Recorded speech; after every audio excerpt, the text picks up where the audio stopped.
So you finally decided to buy a new computer. You go down to your local computer store, and what do you find? A zillion choices. How do you decide what to buy? Should it be a Macintosh or a PC? If it's a PC, what brand of PC? And what kind of display? How much memory? How big a hard drive? Should you get a CD-ROM? And on and on and on. Today we'll help you answer those questions as we bring together a group of experts to give you advice on how to buy a new computer on this edition of the Computer Chronicles.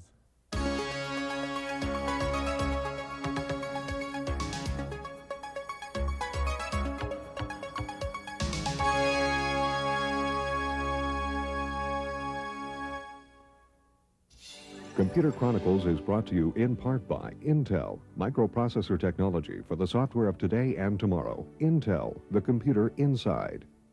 Additional funding is provided by the Software Publishers Association, providers of educational materials to help manage software. Don't copy that floppy. And by Hewlett-Packard, Personal Computer Division.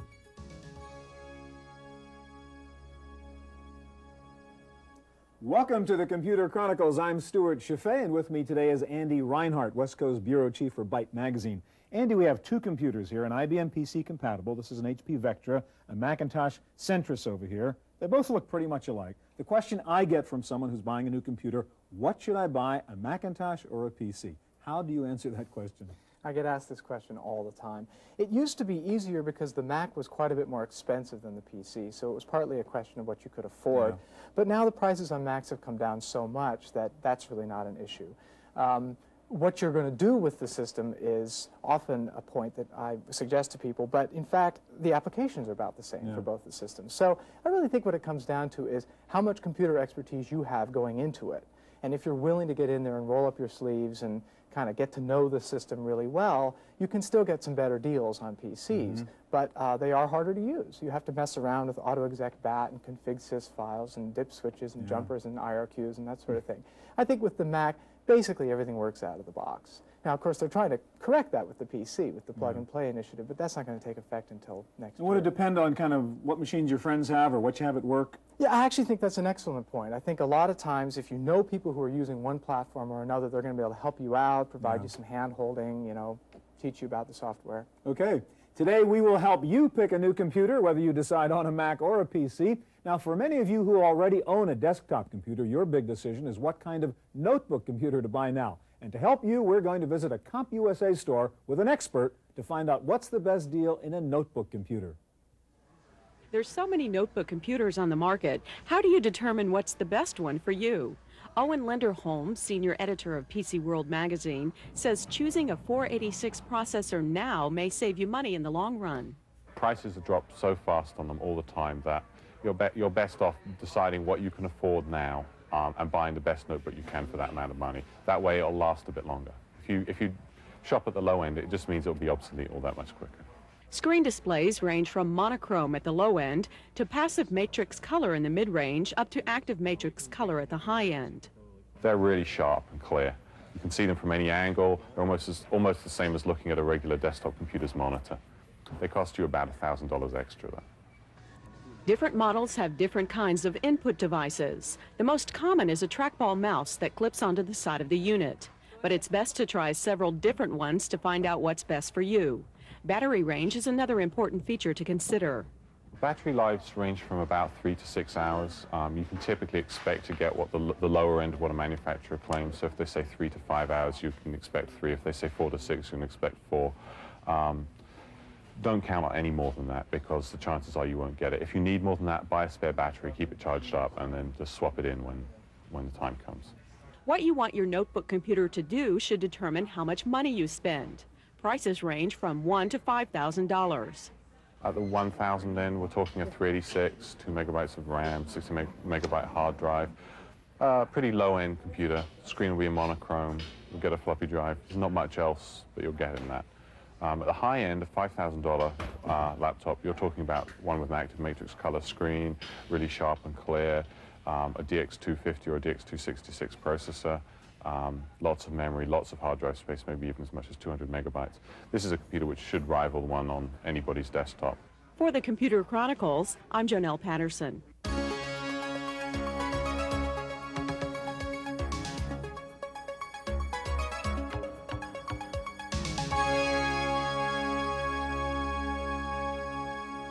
If you're thinking about buying an IBM PC-compatible desktop computer, you have lots of decisions to make. Here to help you are Lisa Bio, author of this book, How to Use Your Computer. Also with us over there, Wendy Taylor, senior editor with PC Computing and co-author of the Streetwise Guide to PCs. This is your book over here, Lisa, How to Use Your Computer. Before you can get to use it, you've got to buy it. I want to ask you about buying it. Any kind of basic rule about buying a new PC? Well, really, there's two issues to consider. There's what you're actually going to buy, and there's who you're going to buy it from. Yeah. I kind of want to start with the second. I think one of the most important things, especially for people who are buying their first PCs, is you don't want to prioritize price too much. I mean, price is important. What you're really looking for is a store that has a good reputation, and particularly a good reputation for service and support. You don't want the PC to break a week later and they don't remember your name. Or even if you can't figure something out, you want to be able to call somebody and say, help, how do I do this? That's right. Okay, so price isn't everything. Price is not Okay, everything. what about what machine you should look for? At this point, if I were buying a new PC, I would buy a 486. That's a 486, not a 386. That's right. If you're buying a used PC, you might consider a 386. But a new computer, I'd buy a 486. Okay, what kind of 486? There's lots of different processors you can get. It really depends on what you're trying to do. If all you're doing is word processing, an SX may be sufficient. If you're doing a lot of different applications at once and you're running Windows and you're using databases or graphics, you're probably going to want a DX or DX2. Okay, so you go for a 486. How about the memory question? 2 megs of RAM, 4, 8, 16. How do you know what you need and how much you should spend? Again, it depends on what you're doing. If you're going to be using Windows, and almost all of us are going to have to be using Windows whether we want to or not, you're going to want at least 4 megabytes. Don't let them sell you a 2 megabyte machine for Windows. So that's your absolute minimum, and that would really be for basically word processing and not a lot more. If you're going to be doing database applications, for example, under Windows, you're really talking 8 megs at a minimum. 16's nice. 8 would be a minimum. All right, let's take a look at an example. We have a PC compatible over here running Windows, and maybe you should move your mouse or whatever so we can get something up on the screen. Show me what happens if you don't have enough memory in your machine. Well, let me just show you what we're running at the moment. We've got Paradox for Windows, which is a database application. We've got WordPerfect, Solitaire, and Excel, all happening at the same time. The program manager's up there, of course. Right, they're all in memory. We're running 5 things here. Right. And what happens now? Now, this is an 8 meg machine, right? This is an 8 meg machine, which is borderline for all this stuff at once, and especially for database stuff. So here we are, and I'm going to open. We're launch a file, and we wait. And this is because it's a database application, and there's too little memory and too much going on. I mean, it would be the same issue in Access or other database applications. This just really is very borderline. So wait, Access, and that's because not enough RAM. That's right. And dependent on the CPU also. That's right. All right, you've got 2 keyboards here. Let me ask you about this. A lot of people don't even think about touching the keyboard when they buy their PC, but that's pretty important, isn't it? That's what you touch. You know, it's funny. It seems trivial, but it makes a really big difference in how happy you're going to be with the computer. What would the difference be in these 2 keyboards you have here? Well, a lot of the difference is touch and sound. So this is a more standard keyboard. It's sort of softer touch, it's not a big click. A little mushy and soft, and doesn't make a lot of noise. This is fairly standard now. This is more. This is a lot like the original IBM PC keyboard. Yeah. Tends to be noisier and a little stiffer, and it makes a click when you press the keys. The thing that's nice about that is you can really tell when the keys are pressed. Yeah. It's not a question in your mind. And people who are recently moving over from typewriters often like this feel. Key is try out the keyboard. That's important. That's right. Try typing. Yeah. Lastly, real quickly, what about the display? How much money should you spend? Do you need SVGA? Do you need a real classy display, a fast video card, and so on? Again, it depends on what you're doing. I think Super VGA would be a good place to start. You want to see the monitor running your application. You don't want to see it displaying beautiful photographs. You want to see it. Text. That's right. You want to see it doing what you're going to be doing. If not exactly your program, then an equivalent. Okay, Lisa, thank you very much. I'm going to go over here and join Wendy. And Wendy, I guess if you're thinking about buying a new PC, even if you're upgrading to a new PC, you look at the ads in the paper, you look at the ads in the magazines, and I know you're interested in that field. Let's look at a couple typical ads in a magazine and tell me what the consumer should look out for. Let's take a look at this one over here. Big 2-page ad with just tons of information. What should I learn from this? There's almost too much information here. You really ought to have an idea of what you want before you go in. And check out the ad for the things that really aren't there often, things like service, support. This just lists a bunch of features, and it's really, Exactly. I don't really learn a lot from this, do I? You do want to make sure that things that you want are included, however. Very often a monitor isn't included in the price listed. All right, let's take a look at tab across to one of the other ones here. Okay, what about this ad? In this case, again, look for things that aren't here. Very often, or look in the fine print, very often it's teeming with hidden costs, things like shipping and handling that aren't listed here. You also get product awards for, very often, this is not for the product that appears here. It's actually something the company has won. So that doesn't mean this isn't legitimate at all. It just means it's something you need to... Just beware. It's sort of like looking for automobile ads, huh? And then in this one case, more ad on this multimedia PC ad. this one offers a lot of things bundled in with the machine. Just make sure the things that are bundled are what you need. So I get all these CDs, and maybe I don't really care. I don't need these CDs, right? And you might try to negotiate for other things instead, too. And how about the multimedia standard? It says MPC and MPC Plus and so on. What does that mean? Again, know what you need in terms of multimedia, whether you need sound, whether you need video, because the standards are still being hammered out. So, so nobody really knows. I'm going to say this is the standard. That's probably not true right now. Exactly. Okay, we're talking about multimedia PCs, and you have an example of a new multimedia PC one might have bought here with lots of goodies in it. Tell me what's in here, and how important is multimedia? That's the big buzzword. Do people need to get a multimedia PC? Well, it depends on whether you need your system to bark at you, I guess. But this one, for example, has a sound card in it. It's got speakers. It's got a CD-ROM drive. It's also got a video MPEG playback board from Sigma Designs. And what is that? It plays back movies, 30 frames per second, full screen. It basically turns it into a So without that board, you might not be able to. Show us an example. I'm going to run a video for Windows Movie here, so we'll see what you're talking about. This is an MPEG movie. Dragon's Lair, the fantasy adventure where that's pretty impressive stuff. I mean, that's full screen, moving video, good sound, etc. Exactly. Now, that's not automatically going to come with my PC because somebody says it's multimedia. Not at all. In fact, most multimedia PCs come with merely a sound card and a CD-ROM drive. Once you get into nice speakers that actually sound good, you're adding another $500 to the price, $100 to $500.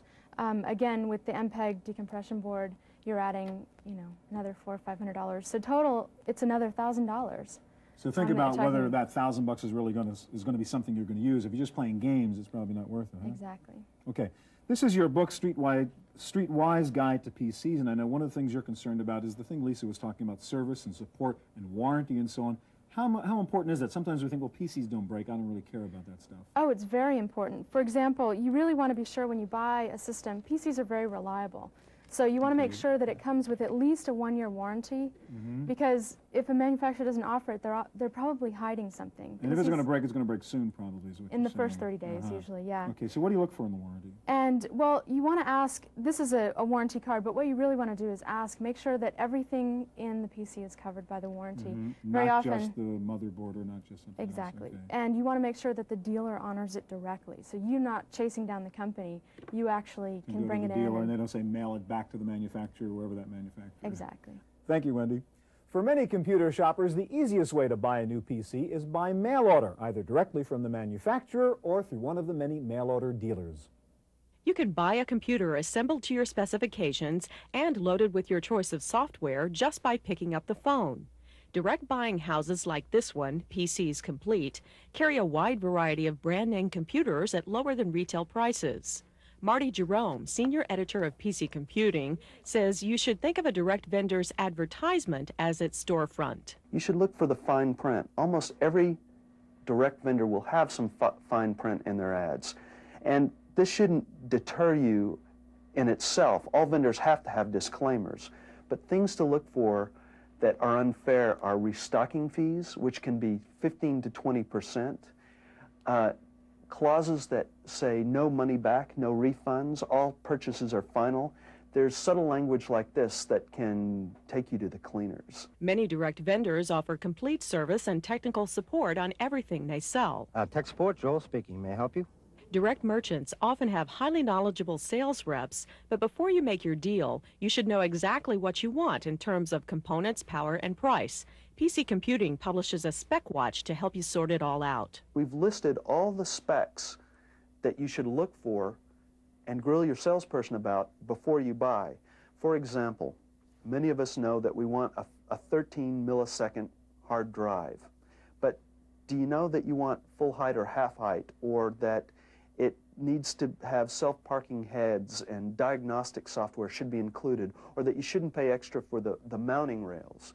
We've tried to list all these issues, including some red flags, things to watch out for, and that you can get charged extra for. Never pay cash for a direct mail purchase. Credit cards are safer. And if there's something wrong with your computer when it arrives, don't wait. Return it immediately for replacement or a refund. The onus is on you to get satisfaction, and sometimes this requires 2 or 3 phone calls when there's a discrepancy in a bill or in a purchase. And as long as you're persistent, as long as you're tenacious, you can usually get satisfaction. For the Computer Chronicles, I'm Jonelle Patterson.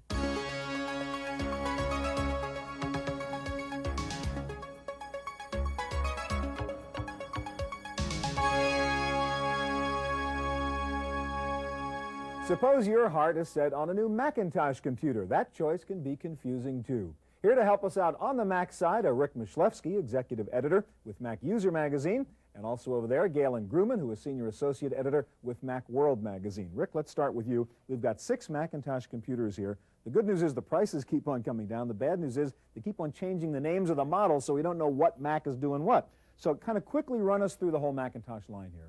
First of all, I want to say that you'd never see a lineup like this in a computer store again, because Apple has decided to break its line into 4 different groups.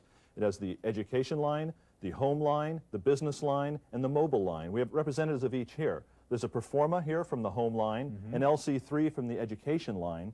Over here we have some Centruses, now Quadras, you're right, they are changing the names, from the business line, as well as a Quadra also from the business line, and a PowerBook from the mobile line. All right, let's take these one at a time. This is the low end here, the Performa now, right?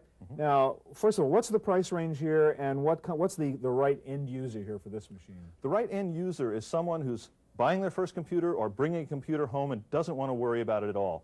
A Performa, you take it out of the box, there's a large set of instructions, you plug it in, the software is already installed, the modem software is all installed, plug it into your phone line, plug it into your keyboard, and you're off and running. Computer for a dummy, turn it on, you don't have to know anything. Not a thing. And about how much would the Performa cost? This is the high end of the Performa line, so this one's around $1,800. CD-ROM drive, it's got all the CD-ROM, dual-speed CD-ROM. It has a microphone built in, as you see. It's around $1,800. You can get Performas way down there below $1,000. A good home computer. Excellent and a home Macintosh. computer. All right, let's go to the LC3. This is an interesting Mac here. It's the LC3 was once the most popular Mac involved, and it's an excellent business machine. Now it's transitioning into the education line. So it's sold only in university and school groups. However, if you ever find one used and you really want a good machine for yourself, pick up an LC3. All right, when you say education, if I want to get one for my kid to use in school, is this a good machine then? Excellent if they're in a university. If they're a child at home, you might want to look into a Performa. Still a Performa. Okay, so these are the 2 lower end ones. Let's go over to the 2 Centras or now Quadras machines over there and tell us why I'd want those. These are the standard run-of-the-mill Buicks or Chevys, shall we say, the business line. This is your business computer. This is your business computer. Unlike most machines that are in the Windows or DOS market, these have everything you need already on the motherboard, so your expansion is not really a problem. So the networking's already inside. Networking's in there, sound is in there, the video is already in there. You're set. So you don't have to worry about a lot of slots. You plug in, you go. Okay. The 610 has 1 slot, a 7-inch NUBUS slot, so it's slightly limited in the amount of cards it can take. The 650 over there has 3 NUBUS slots, so you can do quite a bit of expansion. And slightly faster processor? Slightly faster processor. All right, and how about the biggie over here? We've got this big Quadra 840, and why would you want that one? This is the 840AV. Besides being the most powerful one currently, it's also the most versatile, in that we have, as you can see, a microphone on top of the monitor and speakers at the bottom of the monitor. This is a true multimedia machine in that it'll understand what you're saying, perform your commands, read things back to you. You can hook your phone up. Upcoming software is going to allow you to use this as an answering machine. You have a CD-ROM built in. You have lots of processor space. You have lots of RAM space.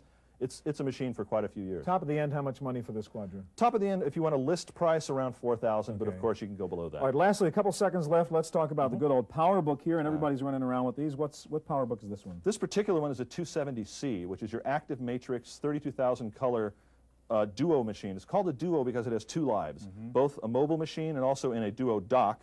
Plug it in, it's your desktop machine with a full-scale monitor. Top of the line PowerBook. Top of the line. For about how much money? We're saying these go out for about $3,000 now, fully equipped. Okay, Rick, thank you very much. I want to go over here and join Galen.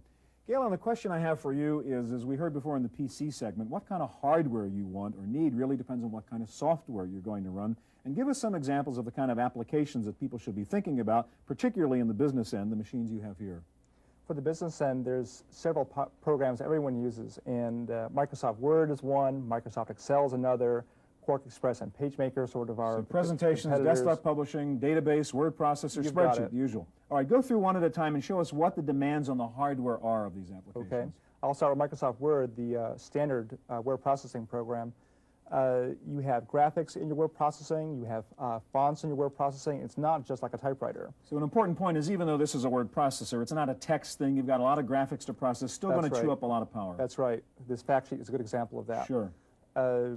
Spreadsheets is another very popular application. Here's Microsoft Excel. This is a large database, and as you scroll through the database of lots of data here, there's probably 6,000 cells of data. You can see that even on a fast processor, it takes some time. And this is the kind of process you want to do a lot of data entry for So budgets if you're doing big or whatever. spreadsheets, you need a big machine to You've support got it. All right, what other applications? Databases. FileMaker Pro, again, is the standard on the Mac, and this one lets you put pictures and even sound, although you don't do that very often, with your data, and again, that requires more processing power. Publishing is what the Mac is famous for, and there's two big programs here. Eldest PageMaker is one most people know about.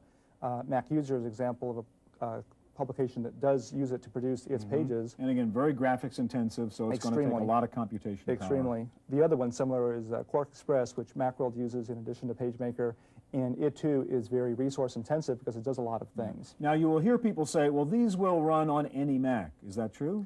It is true, but you wouldn't want to run them on any Mac. On a Performa or an LC3, they'll work okay. But however, slow and sluggish. Slow, sluggish, you won't have enough memory. You're wasting your time is worth something. So spend $500 more and get a business machine like a Quadra 610 or 650. All right, now these 5 application examples you were showing us before, I mean, these are high-end applications, Word, Excel, PageMaker, Quark, etc. There are smaller versions. I mean, just because I want to do word processing or a spreadsheet or a database doesn't mean I need this much power, does it? That's right. You can get things like Right Now, which is a very good word processor that is works fine on a Performa or an LC. You can get the Works programs. Several companies have Works programs, which let you do database and spreadsheet stuff. You know, it's half the price. Why spend the money if you don't need it? If you do need it, though, you want this software and this hardware. So the issue is how serious am I about these applications? Not if I want to use a spreadsheet or if I want to use a database, but is it for business? Is it heavy stuff? Is it the kind of stuff I'm going to be doing all day long? If you're spending several hours a day on it, you probably want to get what's the best, most powerful, and the best for you. So bottom line, what we've heard all day long is to decide, if you want to decide what hardware to buy, you've got to decide what software you're going to use and what hardware do you need to support. That's right. I'd also say get a little bit more than you think you might need because you're going to grow. Good point. So buy now and benefit later. All right, thank you, Gail. And that's our guide to buying a new computer. Stay tuned now for this week's computer news on Random Access.